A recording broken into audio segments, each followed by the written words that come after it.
在游人如织的广域蓝山地区，距离松尾大社不过1公里的密集居民区中，坐落着一座清幽避世的古老神社，它是比京都历史还要长的梅宫大社。以上这种描述从某种角度来说是不对的，因为这是基于现在的城市风貌而言的，并不符合当地风土的由来与变迁。在平安京刚建立不久的嵯峨天皇时代，著名的坛陵皇后将原本位于山城国乡乐郡景出庄的创建于奈良时代的神社迁移到了现在的地方。这位坛陵皇后名叫菊家智子，出身菊氏。这个神社原本就是祭祀菊氏祖先的神社。众所周知，平安时代初期的4大姓氏是源、平、藤、菊。菊氏一门非常有权势。与空海和嵯峨天皇一起被誉为3笔的菊义氏就来自菊氏。他还曾与空海、醉澄同批赴唐学习，也就是遣唐使。作为菊氏的氏社，神社的神文为菊文，曾经的主祭神也是菊氏，被延禧氏神明帐收录，属于室内社，位居22社中的下8社。所谓22社是在动乱、天灾、瘟疫等重大时刻接受朝廷奉庇，为国家祈福、护持朝廷的官方重要神社。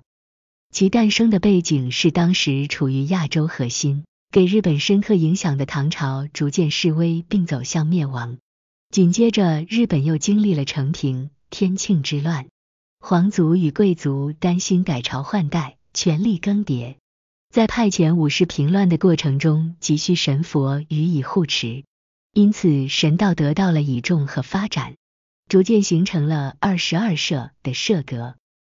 这就是出身名门、来历悠久的梅宫大社。现在知道了梅宫大社的来历，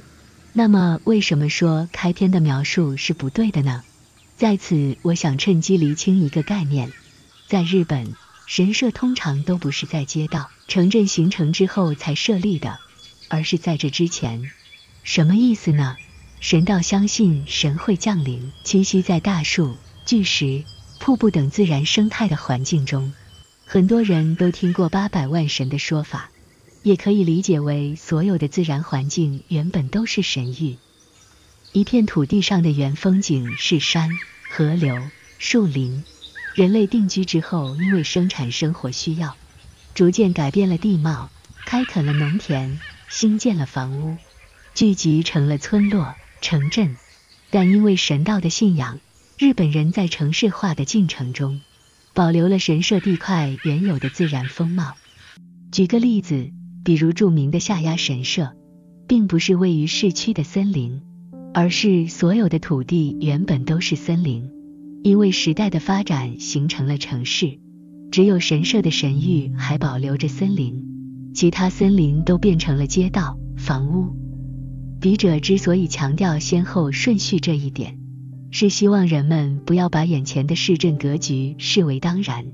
这片土地上其实是有先来后到的，那就叫历史。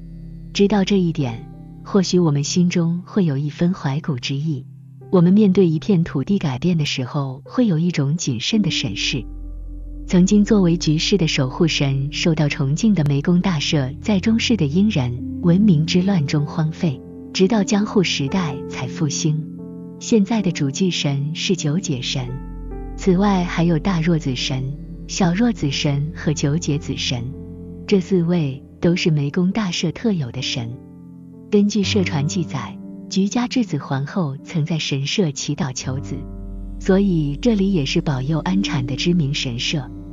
本殿和楼门等建筑大多是元禄年间由江户幕府第5代将军德川纲吉重建的，被京都府指定为有形文化财，距今约300年历史。本殿背后是高大的树林，有白鹭和乌鸦栖息在树梢上，鸟的白色，树的绿色，屋顶的深棕色，都是大自然最朴素的颜色。乌鸦的叫声在林间回荡，让人以为这里是山中。日本神社原本都是没有庭园的，更没有围墙，参拜并不需要买门票，和寺院完全不同。但有些神社在近代改造出了庭园，因为需要更加专业精心的维护，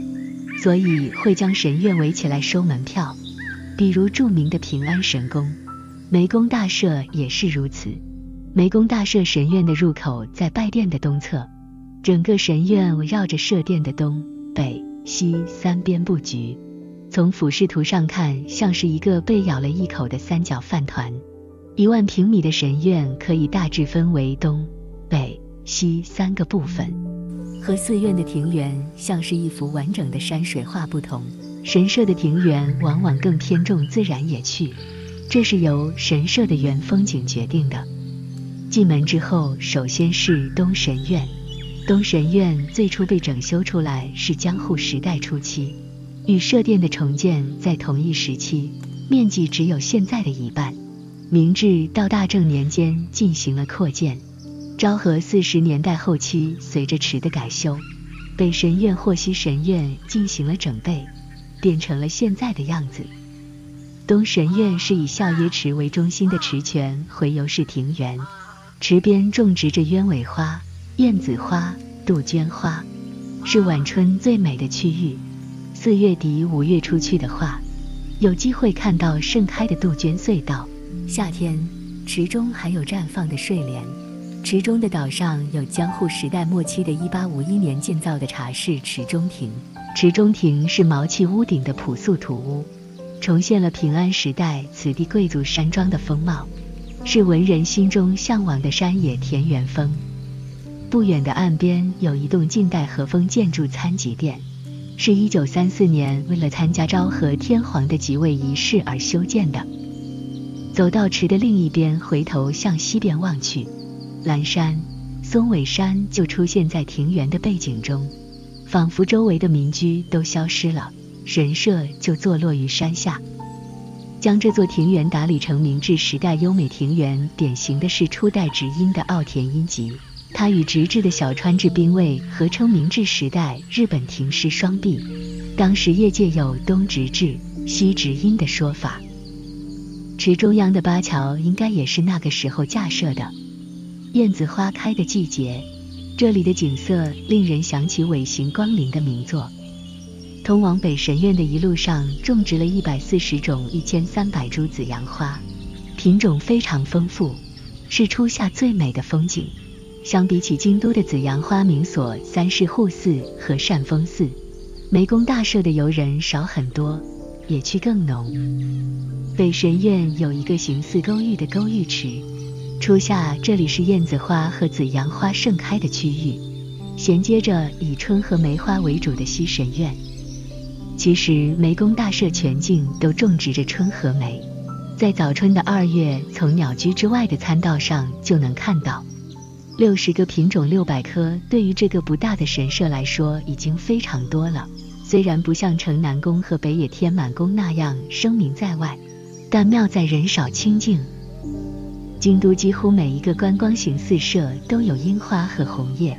从其他季节来看，湄公大社的鸡爪期也修剪得非常美，很想看看秋天它们变红的样子。只是每到红叶季都被无数的民所吸引了去，总还没有得空来一次湄公大社。湄公大社地址：京都市右京区梅津川町30。交通：乘巴士到湄公大社前下车后步行2分钟，或乘阪急到松尾大社下车后步行15分钟。附近景点：松尾大社。